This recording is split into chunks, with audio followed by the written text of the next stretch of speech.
Hi, I'm INDIO Friedman. I'm a law student from Stellenbosch University and I'm from Art for Action. We're here today at the Wynberg Magistrates Court, refurbishing one of the children's waiting rooms. Art for Action is on a mission to highlight the incredible work being done in the children's courts to protect our children from harm.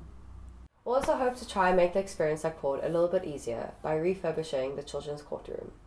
COVID-19 has stressed the community financially and increased social problems. I'm MTWANA, a magistrate in the Children's Court, Wynberg Magistrates Court. We deal with children who are abandoned and with the economy going down, especially the impact that the COVID has. We also deal with child-headed homes, which is very difficult. You find 12-year-old looking after 5 and 3 years old and having to cook for them, prepare their school uniform, help with homework, whilst they still have their own homework to deal with. Firstly, we try to find family, but because of the economy, you find that this family is not able to accommodate these children. Then we try to find what we call foster parents and temporary parents, as well as the youth care centers, which are also very full. Makes it very difficult to get them in. We only hope for the best.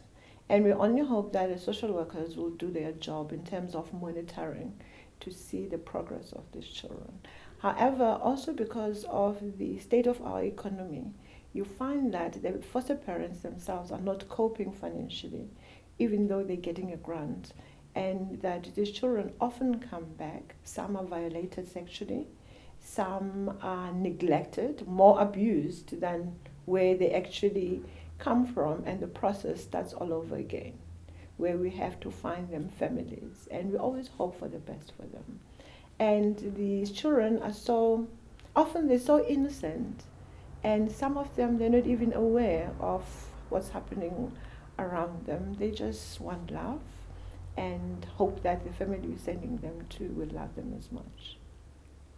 It's quite disheartening, but it's so often that one actually gets used to it. And because we're human beings and you feel for these children, often you feel like crying with them, but the strength that the children have outweighs that. The joy that they bring, especially when they in a very good home and you see the progress, you see them so happy. For example, I had 3 sisters. Their mother passed away. When they came back, not only the complexions have changed, they were smiling. They were so happy. They actually sang for me to thank me for that, to thank me for finding them a right home. Those are successes that makes our job easier, and it actually erases what you dealt with yesterday or just before when you see the success in the placement. It's actually, I believe that it's going to make such a big difference to them, especially in cases like I've said, where there's so much anxiety and tension. Arriving at in such a lovely environment, by the time they come to us, I believe that they'll be so relaxed and the anxiety will have subsided to a certain extent. And some of these children also have never possessed a toy of their own.